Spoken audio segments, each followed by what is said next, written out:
millionaire finds a newborn baby boy abandoned by his homeless mother. Years later, the boy grows up and suddenly returns home. The storm lashed against the windows of the old Victorian house, rain streaming down the glass in erratic patterns like tears. Thunder rumbled low and threatening, shaking the fragile panes as Sandra sat hunched at the kitchen table, her hands trembling. Her father stood opposite her, his frame towering and rigid, casting a shadow that seemed larger than life. "I'm pregnant," Sandra finally said, her voice a threadbare whisper that barely bridged the gap between her and her father. He froze. His hand, mid-motion to set his coffee cup down, trembled slightly before the porcelain clinked against the saucer. Slowly, he lifted his head, his face carved into a mask of disbelief that quickly hardened into fury. "Tell me I misheard you," he said, each word deliberate, his voice a low rumble that hinted at the explosion to come. Sandra swallowed, her hands gripping the edge of the counter for support. "I'm sorry, Papa. I didn't—" "You didn't think?" he interrupted, slamming his fist against the table so hard that the cup rattled. His voice rose, harsh and unyielding. "You didn't think about the shame this would bring, about the disgrace to our family. Who is the man?" The question hovered in the air. Sandra lowered her gaze to the floor, the polished wood gleaming under the faint light. "He's gone. You disgrace me," he spat, his voice slicing through the hum of the storm. "In this house, my house, you have brought nothing but shame. A child, out of wedlock, and with a man who's vanished like the coward he is." Sandra's fingers curled around the edge of the table, her knuckles whitening. She felt the weight of his accusations pressing down, but her gaze remained steady, defiant even. "I didn't choose this," she said, her voice soft but unyielding. "And I won't apologize for my child. He's innocent." Her father slammed his fist onto the table, making the plates rattle. "Innocent? You think innocence will erase the humiliation you've brought to this family? You've tarnished our name, Sandra. Your mother would be ashamed." The mention of her late mother was a dagger. Sandra's throat tightened, but she swallowed the lump, refusing to let her voice break. "Don't bring her into this," she said quietly. "She wouldn't have turned her back on me." Her father's laugh was bitter, cutting. "You don't know what she would have done. And it doesn't matter now, does it? You've made your bed, Sandra. Go lie in it. But not under my roof." Sandra flinched as if struck. The storm outside seemed to surge, the wind howling as if echoing the emptiness she felt in that moment. She tried one last time, her voice a threadbare whisper. "Papa, please, I have nowhere to go." He turned his back on her, walking to the door and pulling it open. The cold wind rushed in, carrying with it the scent of rain and earth. He pointed outside, his hand steady, his voice devoid of emotion. "Then find somewhere. You've made your choices. Now live with them." For a moment, all Sandra could do was stare at the open door. The warmth of the house behind her felt like a cruel mockery, a life she no longer had access to. She stood slowly, her hand instinctively moving to her rounded stomach. The child within her stirred, as if sensing her turmoil. She took a deep breath, lifting her chin. "You're wrong," she said, her voice trembling but resolute. "About everything. This isn't shame, this is life, and I'll fight for it." Her father didn't respond, his silence a dismissal more powerful than words. Sandra picked up the small suitcase she had packed hours before, a desperate precaution she had hoped not to need. She stepped into the storm, the wind snatching at her hair, the rain drenching her almost instantly. The door slammed shut behind her, a final punctuation to her former life. The streets were empty, their cobblestones slick and glistening in the faint glow of the street lamps. Sandra walked without direction, each step heavy with the reality of her situation. Her free hand pressed against her stomach, a futile attempt to shield the life inside her from the cold. Her breath came in sharp bursts, visible in the icy air. She stopped beneath an old oak tree, its bare branches creaking under the wind's weight. Droplets fell from the leaves, joining the rain already soaking her. For the first time, the enormity of her choices crashed over her. Alone, penniless, pregnant. The words echoed in her mind, each one a reminder of how precariously her future hung. But even as despair clawed at her, a spark of defiance remained. She thought of the child growing within her, a boy. She was sure of it. He was hers, her responsibility, her hope. The world might be cruel, but she wouldn't let it break her, not while he depended on her. Straightening her spine, Sandra adjusted her grip on the suitcase and started walking again. The streets stretched before her, long and unforgiving, but she refused to stop. Her father's words lingered like ghosts in the rain, but she knew one thing with certainty. She would survive. Not for herself, but for the child who would one day prove them all wrong. The storm raged on as Sandra disappeared into the night, her silhouette swallowed by the darkness.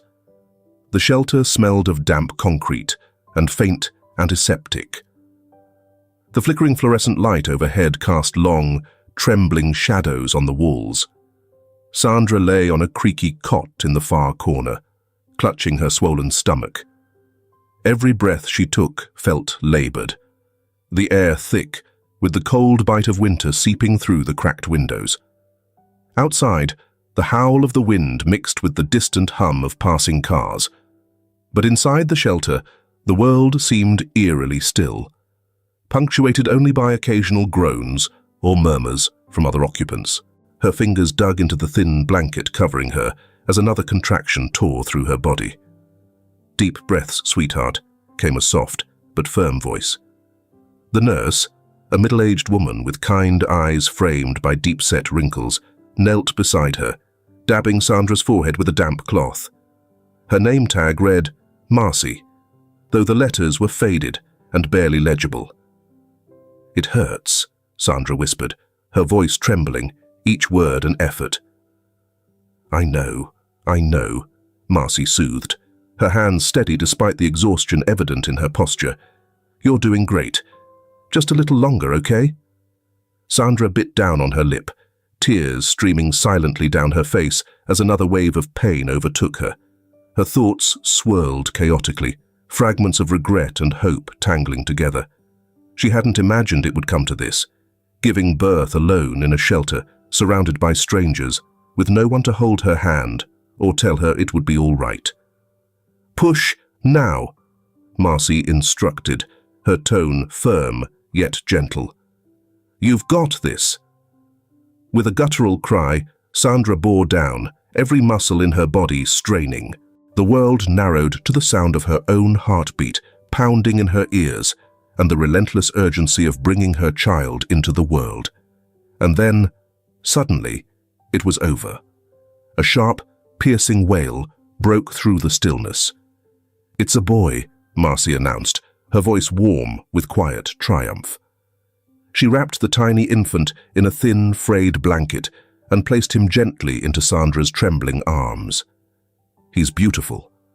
Sandra stared down at her son, her chest heaving. His eyes were scrunched tightly shut. His small fists curled defiantly against the chill of the room. She traced his delicate features with her gaze, the soft curve of his nose, the faint tuft of dark hair on his head. A fragile, fleeting moment of peace settled over her. "Mason," she whispered softly. The name felt right, like a prayer offered to the universe. "You're my little fighter." The weight of him in her arms was both grounding and crushing. She held him close, her tears falling onto the blanket as she whispered soft, broken promises. "I'll always love you. Always."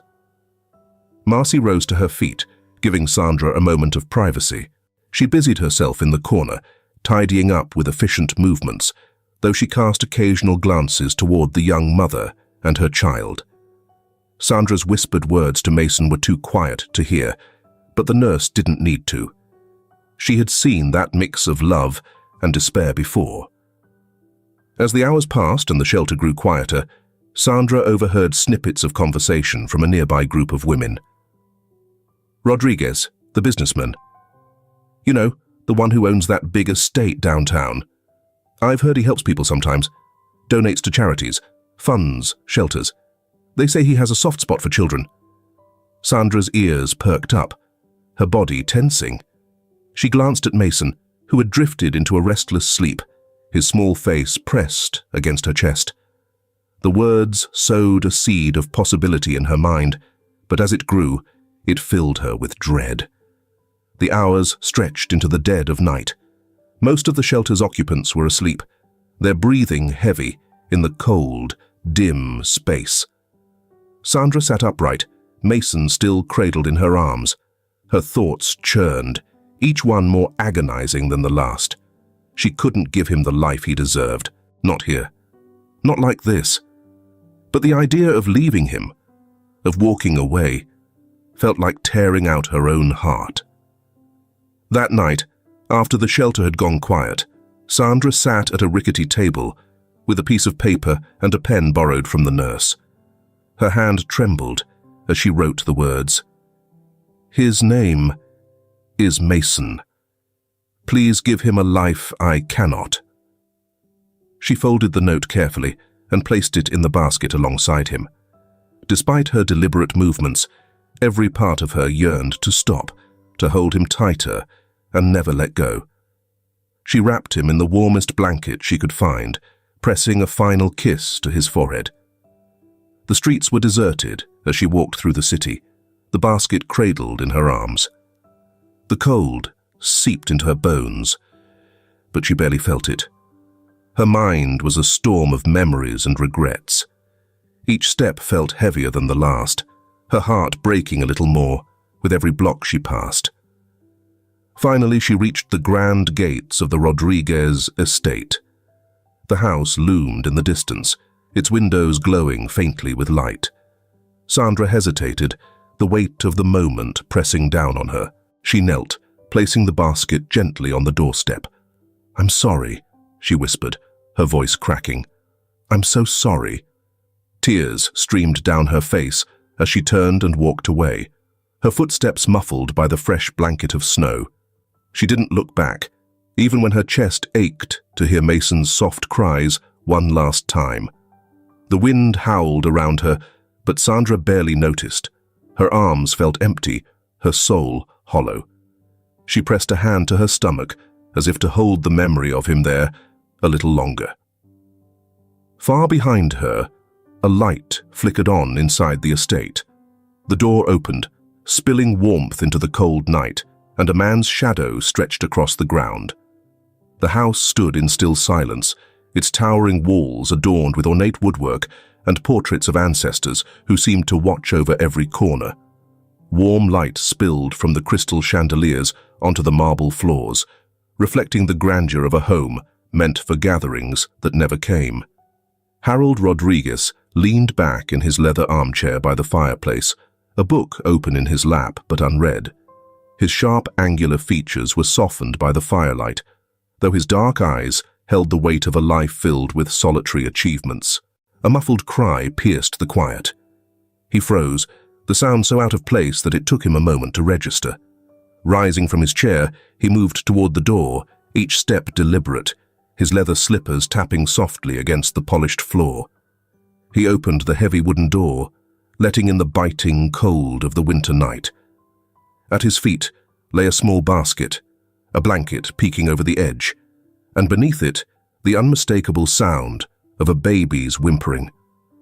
Harold stared, his breath clouding in the icy air. For a moment, he simply stood there, the scene surreal against the backdrop of the sprawling estate. Leaning down, he hesitated before carefully lifting the blanket. The infant inside turned its face toward him, its tiny features wrinkling with distress. Harold's first instinct was to step back, to retreat into the safety of his ordered world. But then his gaze fell on the note, tucked into the basket, its folds crisp, despite the cold. "His name is Mason. Please give him a life I cannot." He read the words twice, his hand tightening around the paper. The simplicity of the plea carried a weight he hadn't anticipated. He looked at the child again, fragile, helpless, and so small it seemed impossible that such a life could exist in something so delicate. Harold carried the basket inside, setting it on the long dining table that once hosted his parents' lavish parties. The contrast was stark, the opulence of the room against the small, vulnerable figure now occupying its center. The baby's cries softened as Harold awkwardly adjusted the blanket. "What am I supposed to do with you?" he muttered, running a hand through his neatly combed hair. He called for his housekeeper Marta, a woman who had worked for his family for decades. When she arrived, her expression shifted from confusion to concern as she took in the scene. "Senor Rodriguez, is that—" "A baby?" "Yes." Harold's tone was clipped, masking his unease. "Left on the doorstep. There's a note." Marta approached cautiously, peering into the basket. "A child abandoned in the cold. What kind of person does that?" Her words stung, though she hadn't meant them to. Harold didn't respond, his mind racing. He thought of his own childhood, spent in this very house, surrounded by wealth, but starved of affection. His parents had been distant, their attention consumed by business and social obligations. The portraits on the walls bore faces he had memorized, but never truly known. The baby stirred, its small hands stretching out as if searching for something. Harold took an unconscious step closer. The vulnerability in those tiny movements stirred something deep within him, a feeling he hadn't allowed himself to entertain in years. "Prepare a room," he said finally, his voice firm. "Something warm and suitable." Marta blinked, clearly startled. "You're keeping him?" Harold met her gaze, the hesitation in his eyes fleeting but telling. "For now," he said, as though convincing himself. "Until I figure out what to do." That night, as the house settled into its usual stillness, Harold sat by the fire again, this time with Mason in his arms. The baby had fallen asleep, his small chest rising and falling with soft, steady breaths. Harold studied him, his features unguarded in the firelight. He thought of the note, the plea for a better life, and wondered about the woman who had written it. What desperation had driven her to leave her child? What courage had it taken to walk away? The questions lingered as he adjusted the blanket around Mason. The fire crackled softly, casting shadows that danced on the walls. Harold leaned back in his chair, the weight of the child in his arms grounding him in a way he hadn't expected. For the first time in years, the house didn't feel quite so empty. As the night deepened, a soft smile tugged at the corner of his lips, a rare and unbidden expression that hinted at the start of something he couldn't yet name. Mason stirred slightly, his small hand brushing against Harold's chest. The gesture was so innocent, so trusting, that Harold felt his resolve solidify. Despite dedicating a lifetime to erecting barriers, this child managed to find a way in, bringing with him an irresistible warmth. The Rodriguez estate awakened with life for the first time in decades. The once quiet halls now echoed with the babbling laughter of a child, the pitter-patter of small feet on marble floors, and the occasional thud of a toppled object. It began slowly, a shift that Harold hardly noticed at first, an unspoken warmth that filled spaces once heavy with silence. When Mason took his first steps, it was in the grand foyer, his tiny fingers gripping Harold's outstretched hands for balance. The boy wobbled precariously on unsteady legs, his determination set deep in his furrowed brow. Harold crouched low, his usual stoicism giving way to a rare gentleness. "That's it," Harold murmured, his voice softer than the vast room around them. "One more step." Mason stumbled, but caught himself, his chubby hands gripping Harold's sleeves tightly. The toddler's laughter bubbled up like champagne, bright and effervescent. Harold couldn't help but smile, an unfamiliar lightness seeping into his chest. "Bravo!" Marta clapped from the doorway, her delight genuine, as she watched the usually reserved Harold lift Mason into his arms. The boy squealed with joy, his small hands reaching for Harold's face. In the study, Harold began a nightly ritual of sitting with Mason as he read aloud.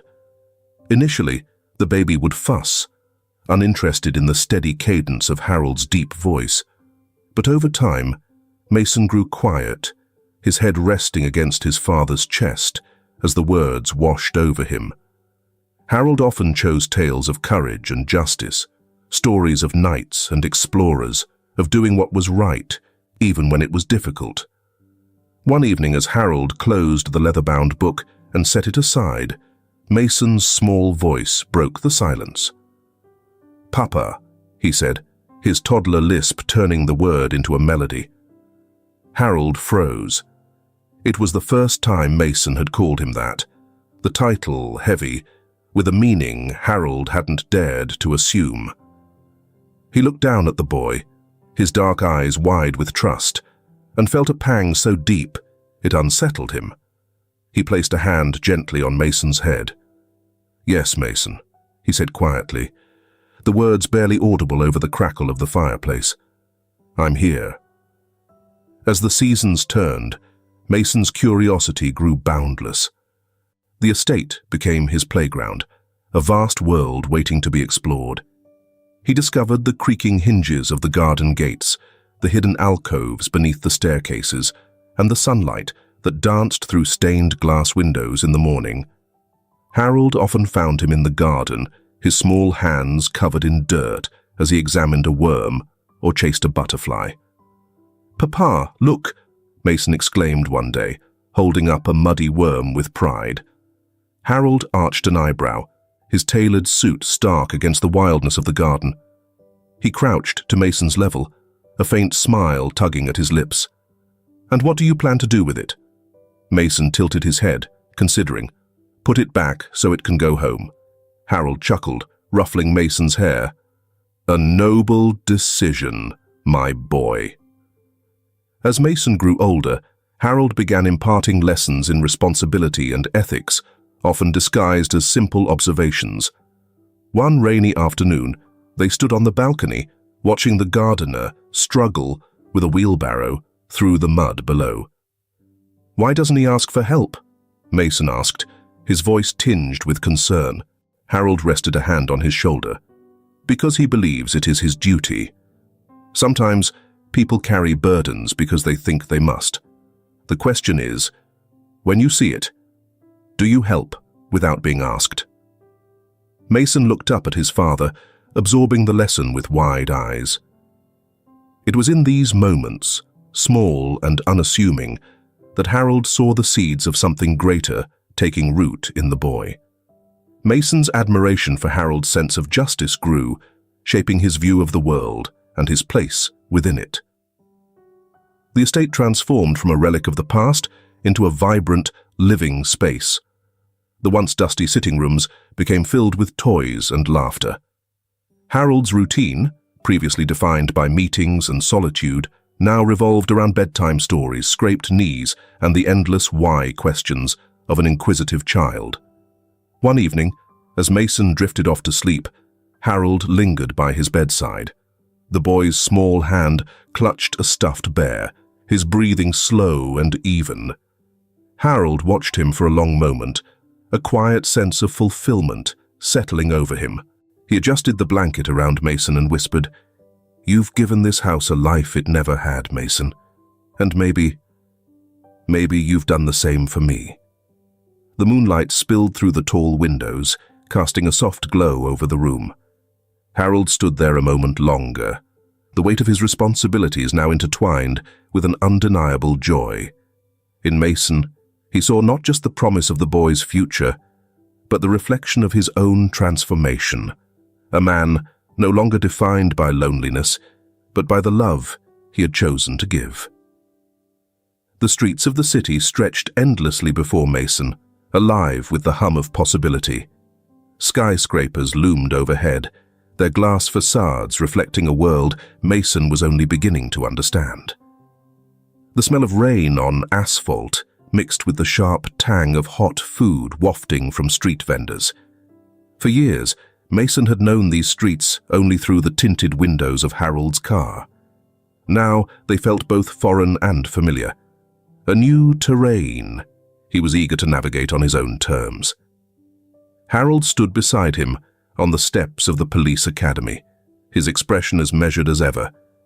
But the slight tilt of his mouth betrayed his pride.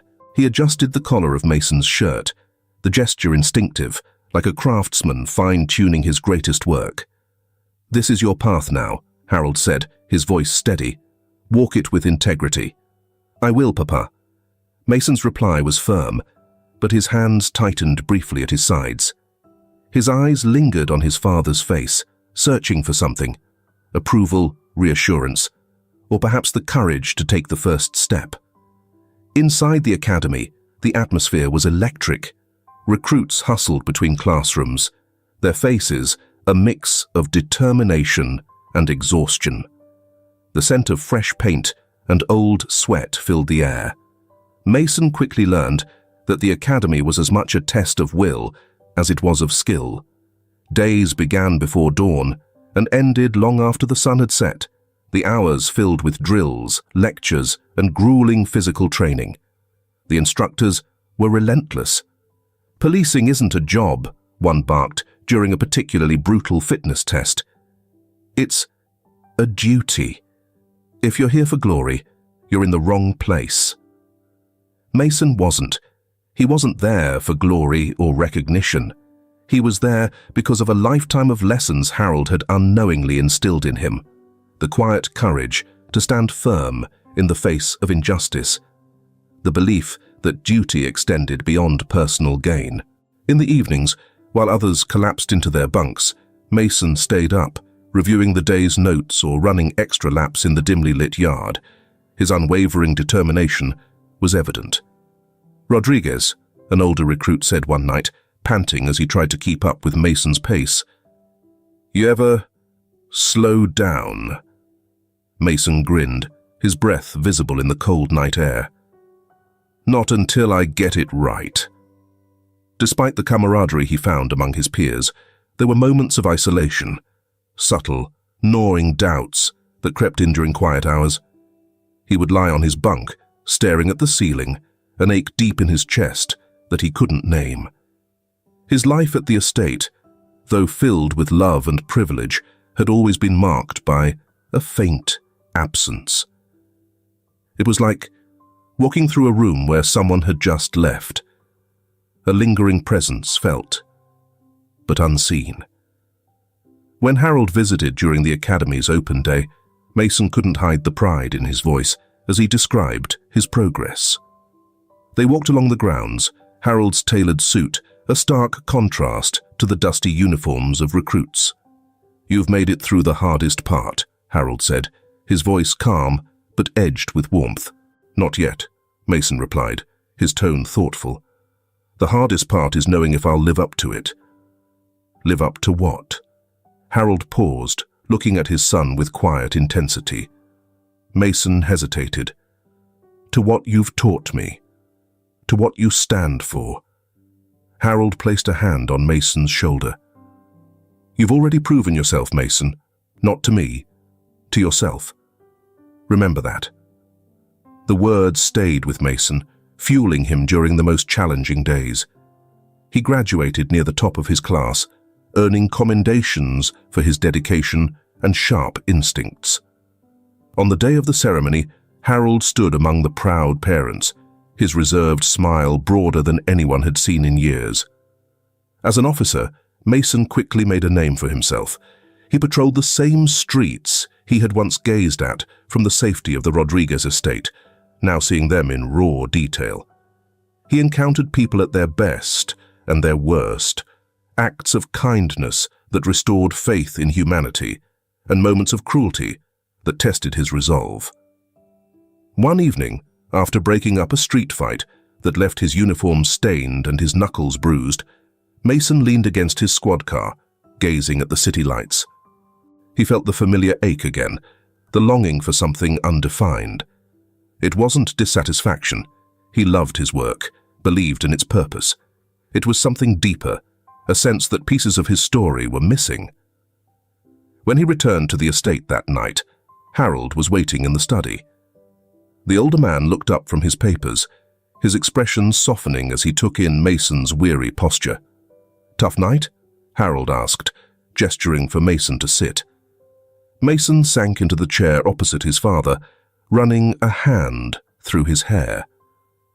"Sometimes I feel like I'm chasing something I can't see." Harold's gaze lingered on his son, a flicker of understanding in his eyes. "Some questions don't have easy answers, Mason, but the search shapes who you are."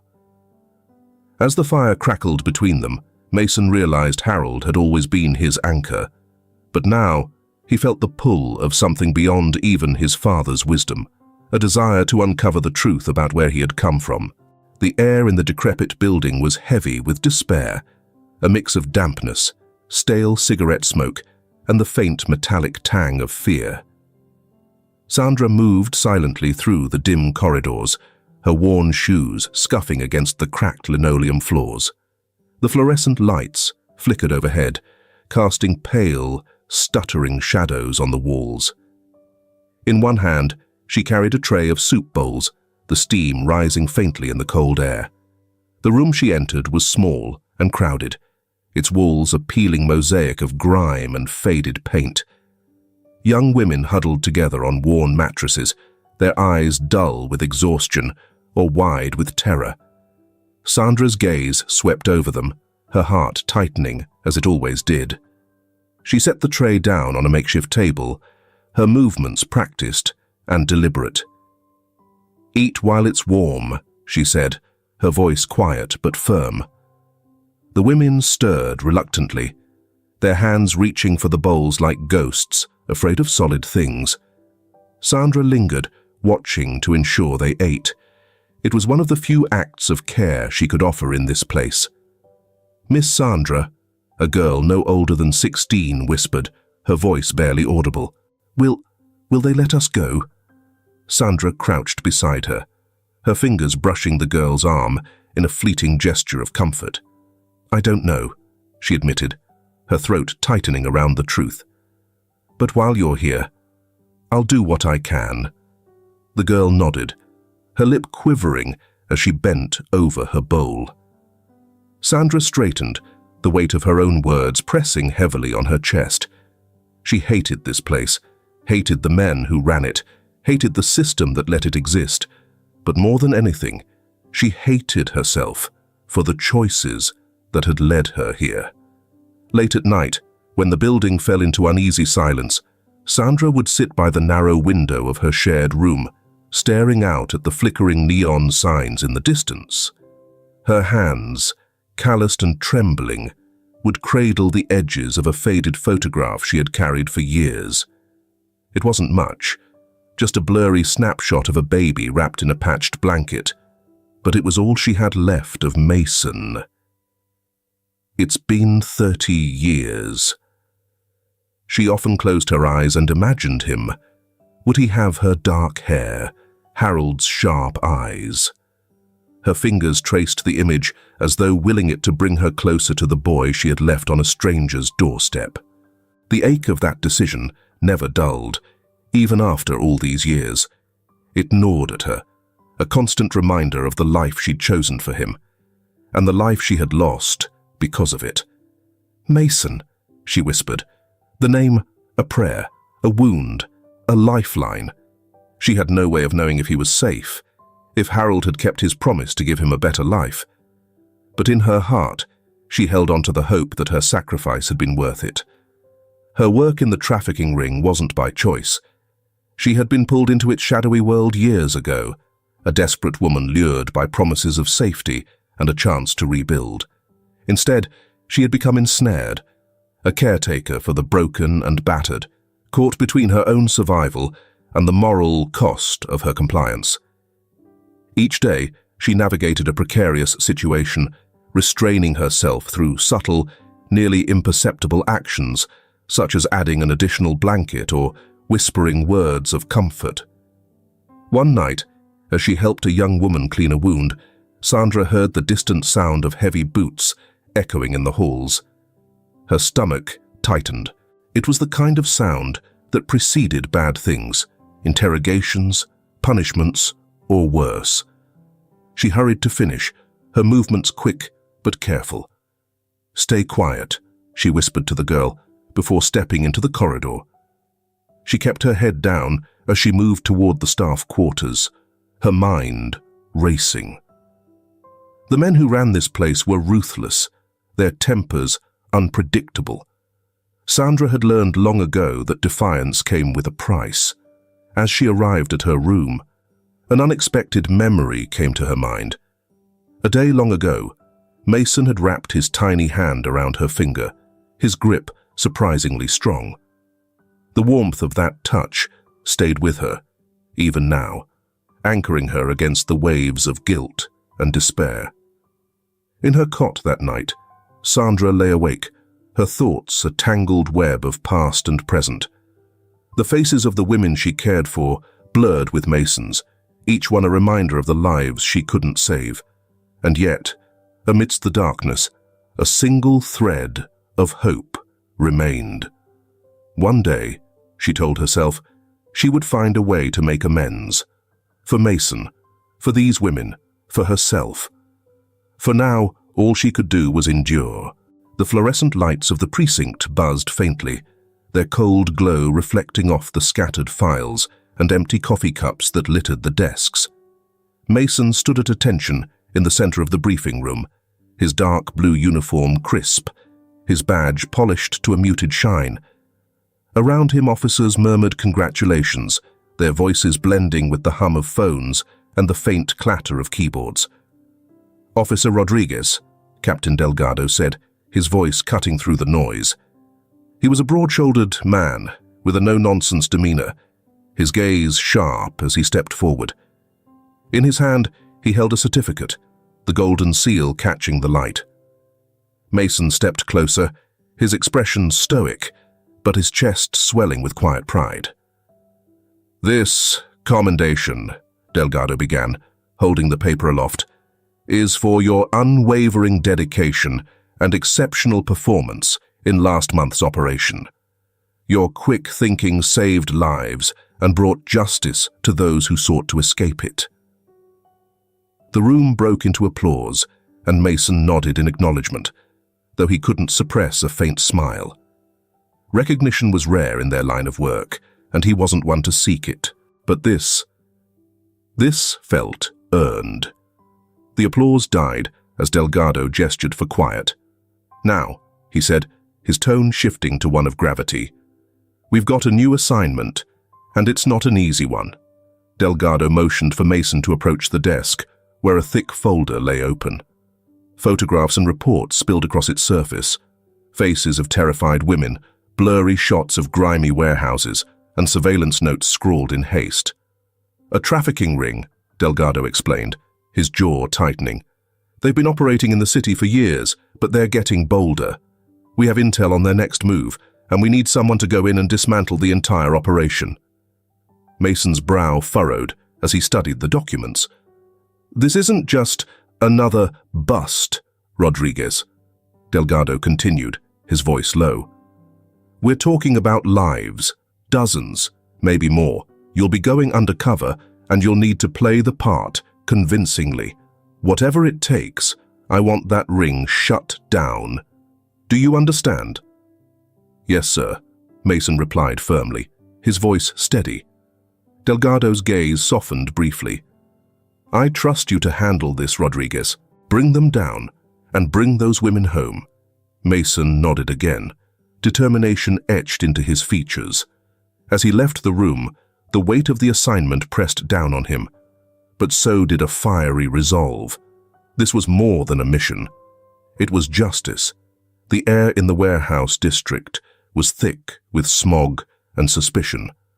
Mason adjusted the cuffs of his tailored suit, the smooth fabric a stark contrast to the rusting steel and crumbling brick around him. Under the guise of Martin Peterson, a businessman with an appetite for the illicit, he was about to walk into one of the most dangerous operations of his career. The meeting was arranged in an abandoned factory, its windows shattered and walls streaked with graffiti. 2 guards flanked the entrance, their eyes scanning the street with the sharp awareness of men who couldn't afford mistakes. Let's take a break. What time is it where you're listening to this? Hopefully it's not too late, because we're worried about the health of our audience. And then, let's continue the story. Mason approached with a confident stride, his face carefully arranged into an expression of indifference. "Name?" one of the guards growled, his hand resting on the butt of a pistol holstered at his side.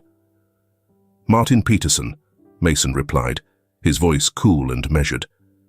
He handed over a forged ID, watching as the guard scrutinized it before giving a curt nod. The heavy door creaked open, revealing a cavernous interior dimly lit by flickering fluorescent bulbs. The faint hum of generators echoed through the space, mingling with the distant murmur of voices. Mason's jaw tightened as he followed the guard deeper into the building, his senses heightened, every muscle in his body ready for the unexpected. At the center of the room was a makeshift office, a desk piled with papers, a laptop, and an ashtray overflowing with cigarette butts. Behind it sat one of the ringleaders, a wiry man with a cruel smile and eyes that missed nothing. "Mr. Peterson," the man said, rising to extend a hand. "Welcome." Mason shook it firmly, the rehearsed smile on his lips betraying none of the revulsion he felt. Deep inside is a world completely different from Mason's life. A room at the end of the row. The room reeked of smoke and stale alcohol, its low yellow light casting a sickly glow over the faces gathered around the heavy wooden table.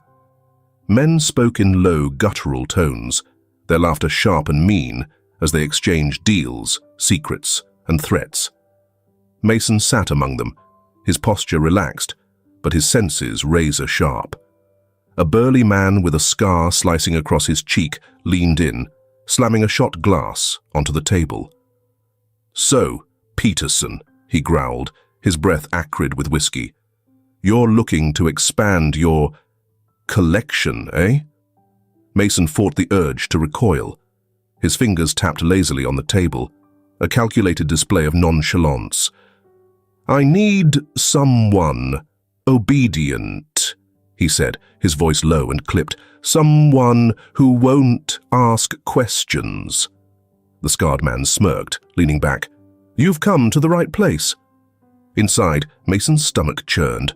This wasn't the justice he'd sworn to uphold. Every word he spoke, as Martin felt like poison. But the mission demanded it. He was here to dismantle the trafficking ring from within, and that meant earning their trust. Despite resting in a hidden compartment of his belt, his badge felt a world away. They led him down a narrow hallway, the walls stained and damp. The sound of muffled sobs and shuffling feet grew louder as they approached a heavy steel door. One of the guards unlocked it, the screech of metal against metal grating in Mason's ears.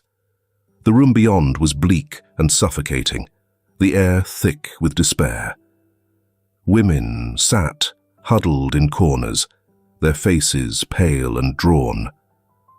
Mason forced himself to look detached, though his fists clenched behind his back. This was the heart of the operation he had sworn to destroy. "You want to see the merchandise?" the scarred man asked with a grin that turned Mason's stomach. "Sandra, bring them out." Mason felt the impact of the name, yet he swiftly concealed his emotions. He turned as a woman emerged from the shadows. Her steps were steady, but weighed down by invisible chains. She carried herself with quiet strength, her tired eyes scanning the room with practiced detachment. In her hands, she held a clipboard, her fingers gripping it tightly as though it were the only thing tethering her to the ground. "Line them up," she said, her voice firm yet laced with exhaustion. Her accent was faint but familiar, a thread of warmth in the cold room. Mason's gaze lingered on her, something about her presence cutting through the charade he had built around himself. As Sandra moved among the women, offering whispered words of reassurance, Mason saw something that didn't fit. Her touch was careful, almost tender, a stark contrast to the cruelty of the place. She wasn't like the others in the ring. She was trapped, just like the women she cared for. Their eyes met briefly as she passed him, and for a moment, Mason thought he saw a flicker of recognition, but it was gone as quickly as it came, replaced by a guarded expression. "Martin Peterson," he introduced himself, extending a hand.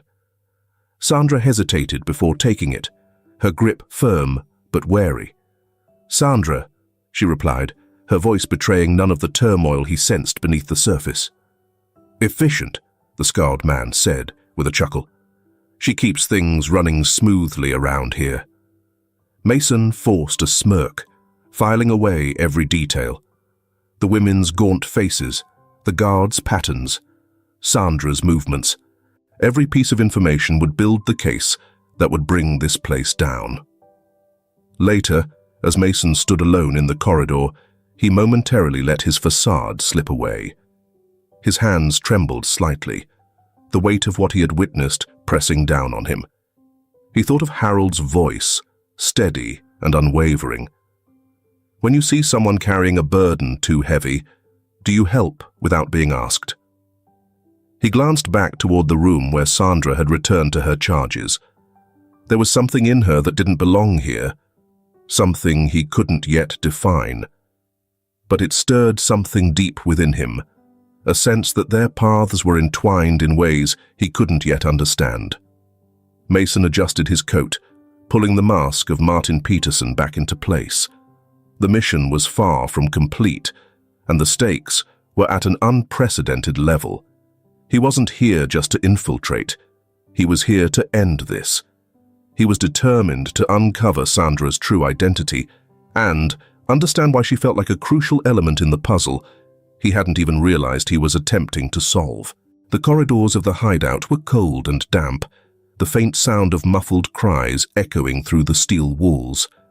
Sandra moved with purpose, carrying a tray of medicines toward the holding room.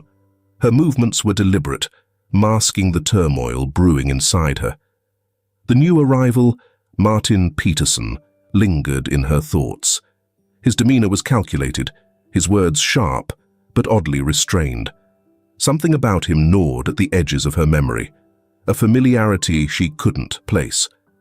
When she had shaken his hand, a flicker of recognition had stirred within her.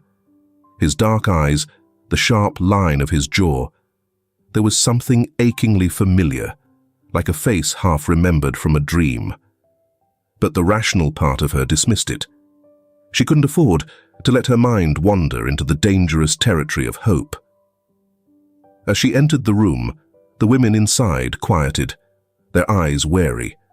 Sandra placed the tray on a rickety table and began handing out small cups of medicine. "Drink this," she said softly, offering a faint smile to each woman. She knelt by a girl no older than 17, smoothing her tangled hair. "It'll help with the pain." Sandra's presence offered a flicker of comfort to the women, but beneath her calm exterior, she was unraveling.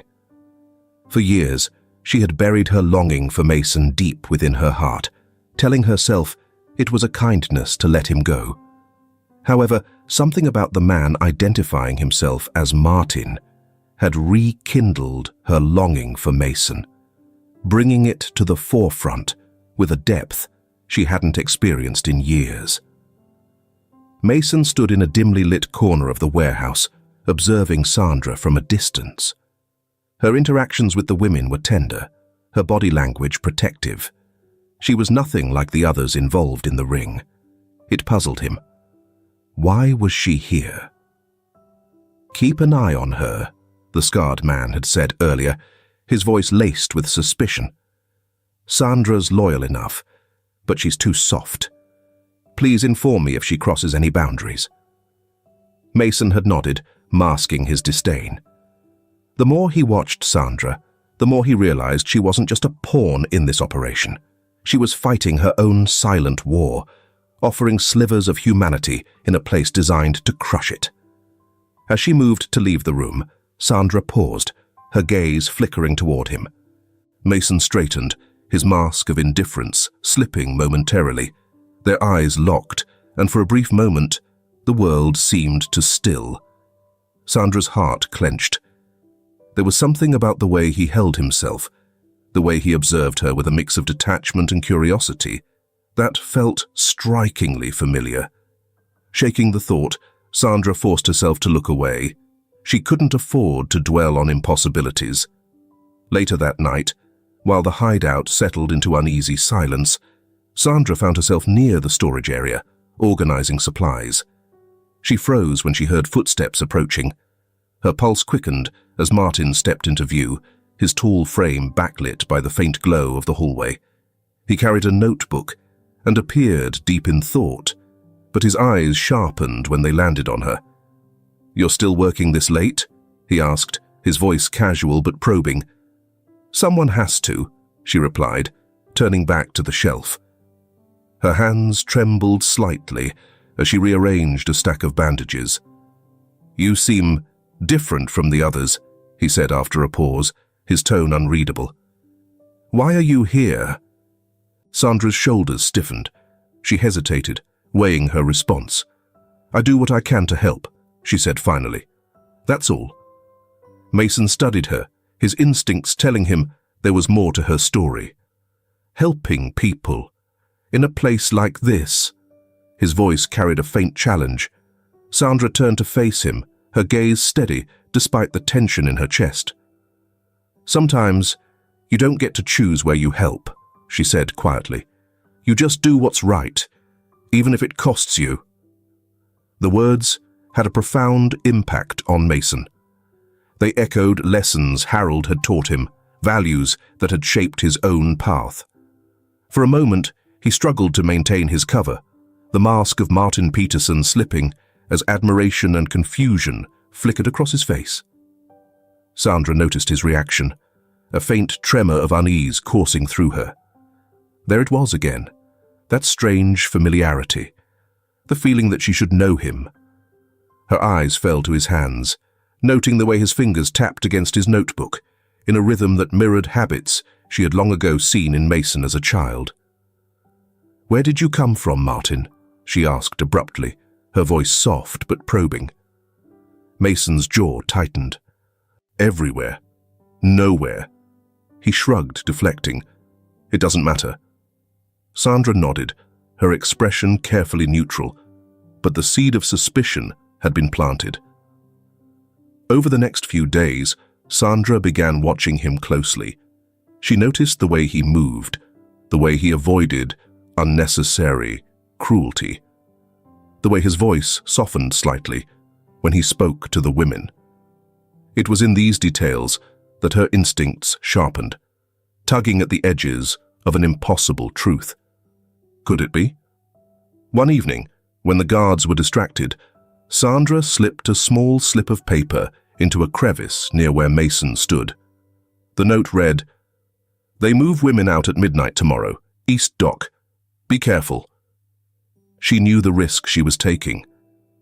If the ringleaders discovered her betrayal, it would mean her life. But something about Martin? No.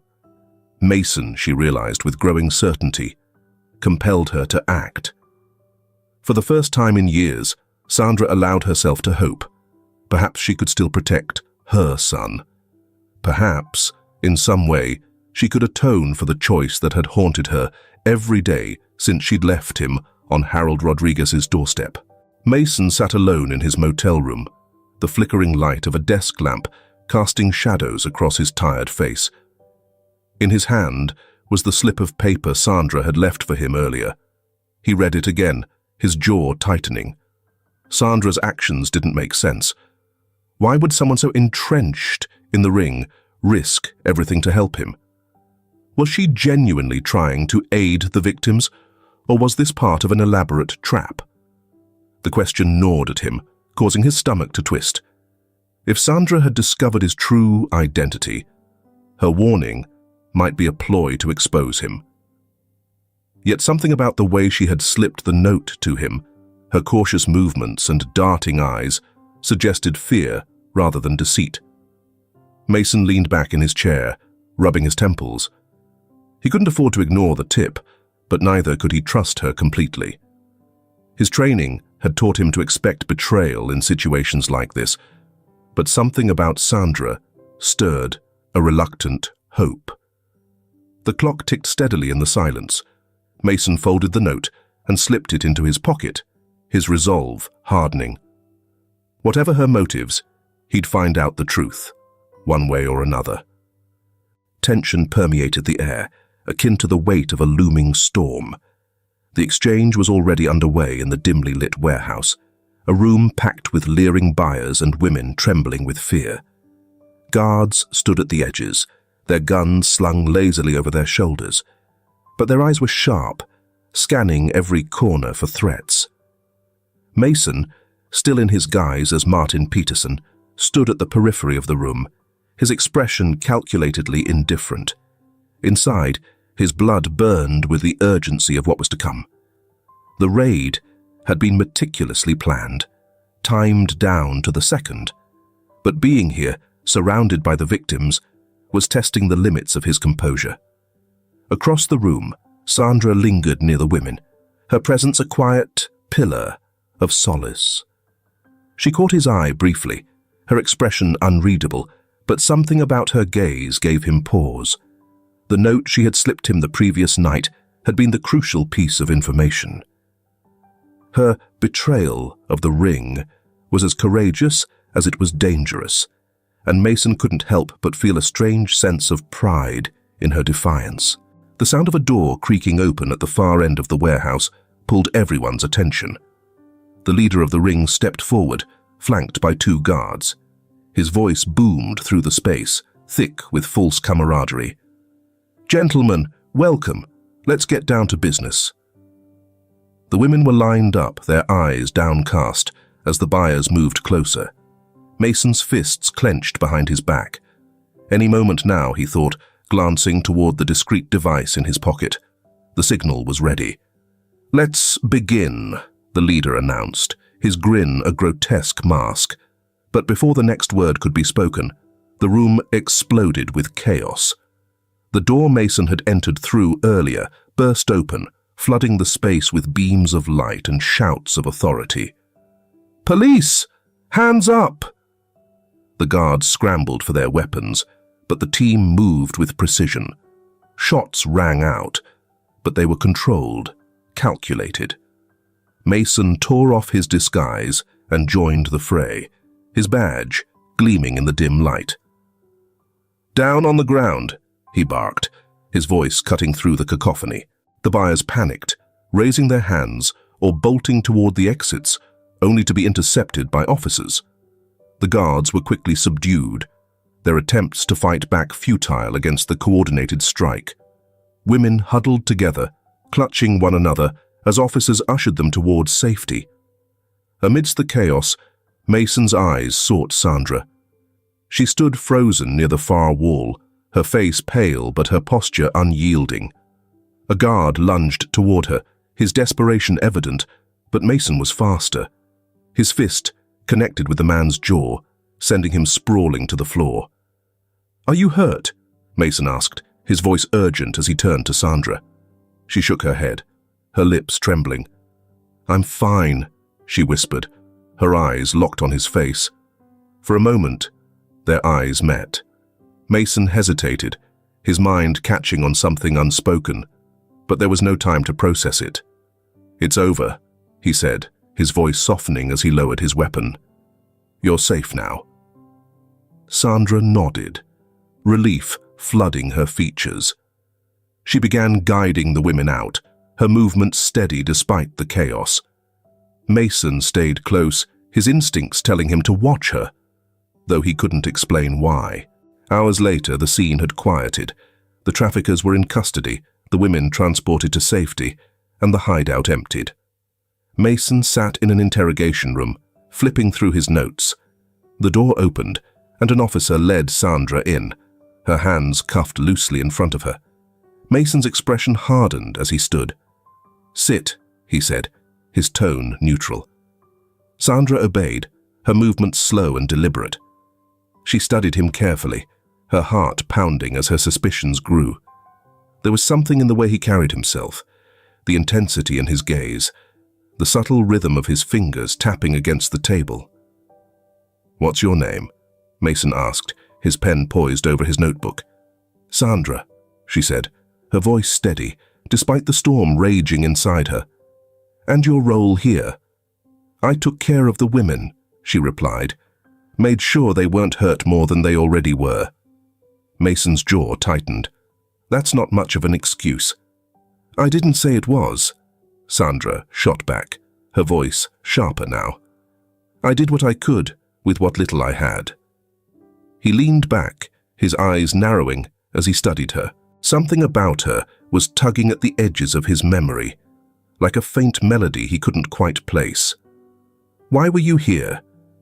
How did you end up working for them?" Sandra hesitated. "Sometimes, life doesn't give you choices. You survive however you can." As she spoke, her gaze drifted to his shoulder, where his sleeve had ridden up slightly. Her breath caught. There on his skin were 3 small moles arranged in a triangle, a mark she had traced countless times when Mason was a baby. The truth struck her like a wave, crushing her heart. "Mason," she whispered, her voice barely audible. He stiffened. "What did you say?" Sandra's knees gave way, and she sank to the floor, her hands trembling as they reached out to him. "It's you," she said, her voice breaking. "It's really you." He stared at her, confusion and anger warring within him. "What are you talking about?" Tears streamed down Sandra's face as she spoke, her words tumbling over each other. 30 years ago, I left you. I didn't have a choice. You were just a baby, and I thought it was the only way to give you a better life." Mason's mind reeled, her words hitting him like a physical blow. He staggered back, his eyes wide with disbelief. "No," he said, shaking his head. "You're lying." "I'm not," she pleaded, her voice raw with desperation. "I swear to you, Mason. You're my son. I gave you that name. I left you on Harold Rodriguez's doorstep. I've thought of you every day since." The room around them seemed to fade, the noise at the police station drowned out by the roar in Mason's ears. His chest heaved as he struggled to process her confession. The woman he had been watching, the one who had risked her life to help him. She was the mother who had abandoned him. "You left me," he said, his voice low and trembling with rage. "You abandoned me. You—" He broke off, his fists clenching at his sides. Sandra sobbed, her shoulders shaking as she knelt before him. "I didn't want to," she said, her voice cracking. "I thought it was the only way to save you. Please, Mason, you have to believe me." His anger surged, but beneath it, a deeper, more painful emotion stirred. Grief.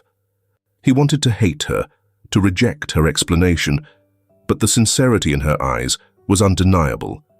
She had suffered too, he realized, though the thought did little to ease the ache in his chest. The sound of Harold's voice echoed in his mind. "Forgiveness is the hardest thing, Mason, but it's the only thing that sets you free." Mason exhaled sharply, stepping back. "I can't." His voice broke. "I need time." Sandra nodded, her tears unabated. "I comprehend," she uttered, her voice barely audible above a whisper. "Just please know that I love you. I always have." The raid continued around them, officers securing the last of the suspects. But for Mason and Sandra, the world had shifted irrevocably, the weight of their shared history pressing down on them both. Once the chaos subsided, it became evident that neither Mason nor Sandra would remain unchanged in this moment. The grand halls of the Rodriguez estate felt heavier that evening, the echoes of Mason's measured footsteps filling the space. He hadn't been home in weeks, but this time it wasn't a sanctuary. He hoped that this place would serve as a stabilizing force before the internal turmoil tore him apart. Harold was in the study, a book resting on his lap, though his gaze was fixed on the fire dancing in the hearth. He turned at the sound of Mason's entrance, his expression softening into a faint smile. "You're back?" Harold said, setting the book aside. "Come, sit."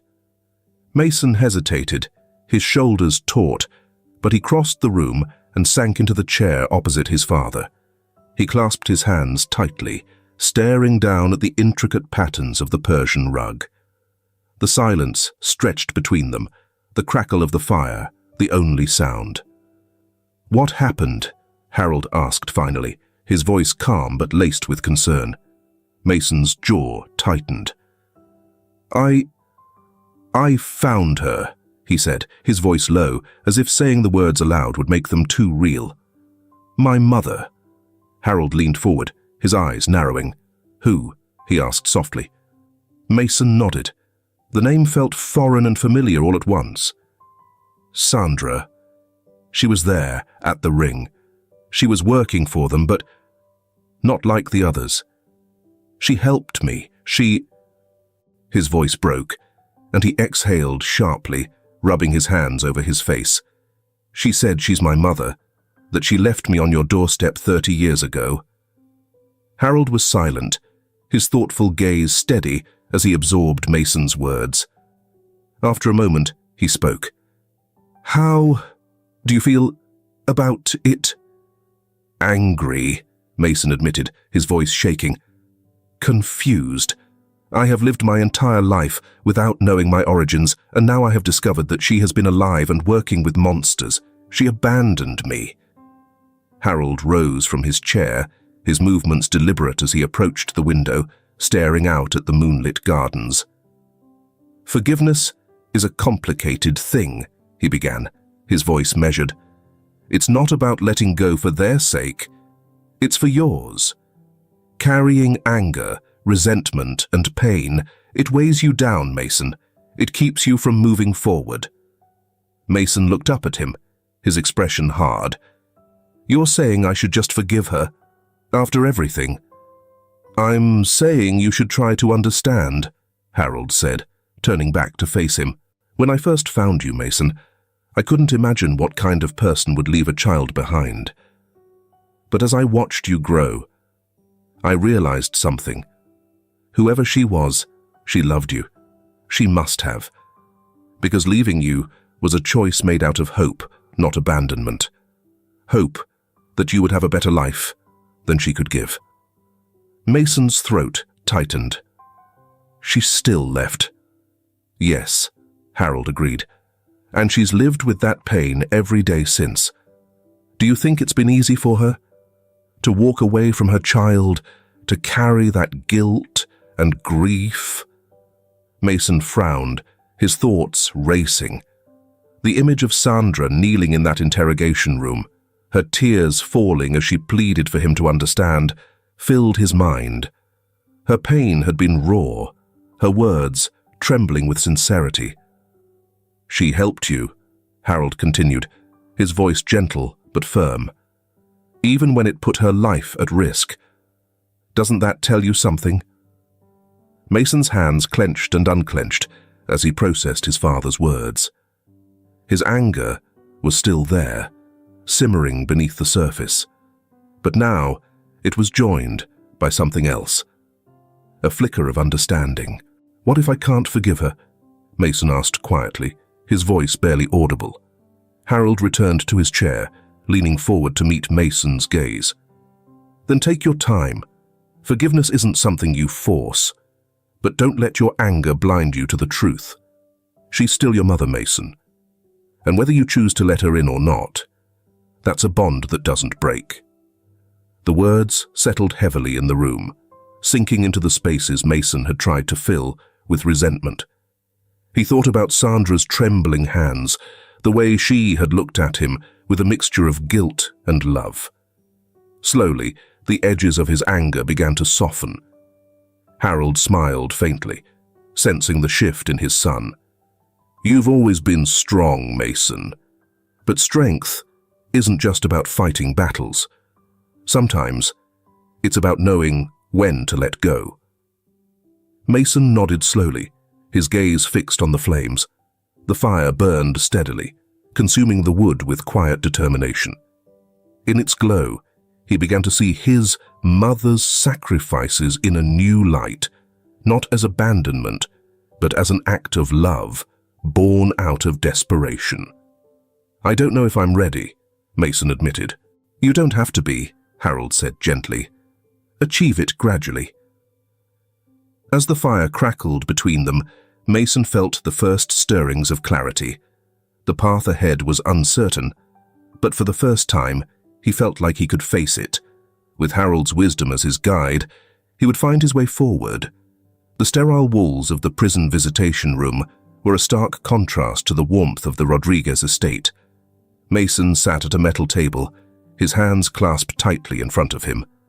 Harold stood by his side, his calm presence grounding Mason's frayed nerves. An officer led Sandra into the room. It's been 3 months.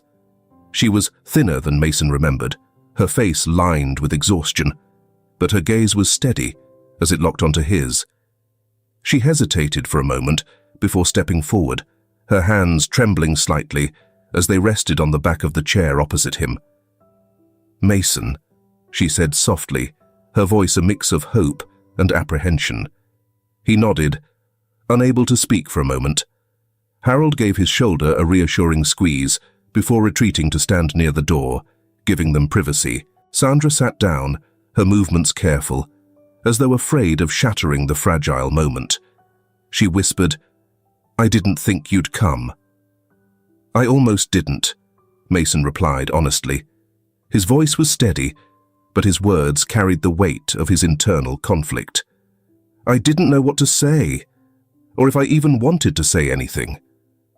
Sandra swallowed hard, her hands clutching the edge of the table. "I wouldn't blame you if you hated me. What I did, leaving you, was the hardest thing I've ever done. But I believed it was the only way to save you." "I hated you for a long time," Mason admitted, his gaze piercing. "I hated not knowing why I wasn't enough for my mother to stay. But then I realized it wasn't about me." Tears welled in Sandra's eyes. "It wasn't," she said, her voice cracking. "It was never about you. It was about the life I couldn't give you, the danger I couldn't shield you from. Leaving you with Harold was the only good thing I've ever done." Harold, standing in the shadows, watched as his son's expression softened. Mason exhaled, his shoulders loosening as he leaned forward. "He gave me everything," he said, his tone thoughtful. "But it wasn't just him. I think you gave me something too. Maybe your sacrifice is the reason I became who I am." Sandra's tears spilled over, her hands reaching across the table. Mason hesitated, then placed his own over hers. The touch was tentative, but deliberate, a bridge spanning 30 years of pain and misunderstanding. "I'm not saying I can forget," Mason continued, his voice firm but not unkind, "but I can try to understand. And I can forgive you. For me. For us." Sandra's sobs were quiet but raw, her head bowing as relief washed over her. "Thank you," she whispered. "Thank you for giving me a chance to be part of your life, even now." They sat in silence for a moment, the air between them heavy with unspoken words. Finally, Harold stepped forward, his presence a quiet but powerful reminder of the bond they all shared. "When this is over," Harold said gently, his hand resting on Sandra's shoulder, "we'll be waiting for you. The door will always be open." Sandra looked up at him, her eyes filled with gratitude. "You gave him a life I couldn't," she said, her voice trembling. "Thank you." "It was never just me," Harold replied, his tone warm. "You gave him strength. And now, you have the chance to give him something more." Mason stood, his chair scraping softly against the floor. He reached for Sandra's hand, helping her rise. "We'll see this through," he said, his voice steady. "Together." The officer stepped forward, signaling that their time was up. Sandra nodded, her expression resolute. "I'll wait for that day," she said, her voice stronger now. As Mason and Harold left the room, the weight that had burdened Mason for so long felt lighter. Outside, the sunlight bathed the world in warmth, and for the first time in weeks, Mason felt a glimmer of hope. The path to healing was long, but he wasn't walking it alone. He had his father, his mother, and the strength of the family they were beginning to rebuild. If this film touches your heart, leave your mark with a like, and don't forget to subscribe to our channel to explore more meaningful stories with us. Share your feelings with us and tell us your own stories. Every word you share is a building block that helps create our strong and enduring community. Together, we'll create a warm space where everyone can share and connect. Finally, don't miss the incredible stories coming your way soon. We're always here to bring you the best selections, full of deep values, yet entertaining. See you there.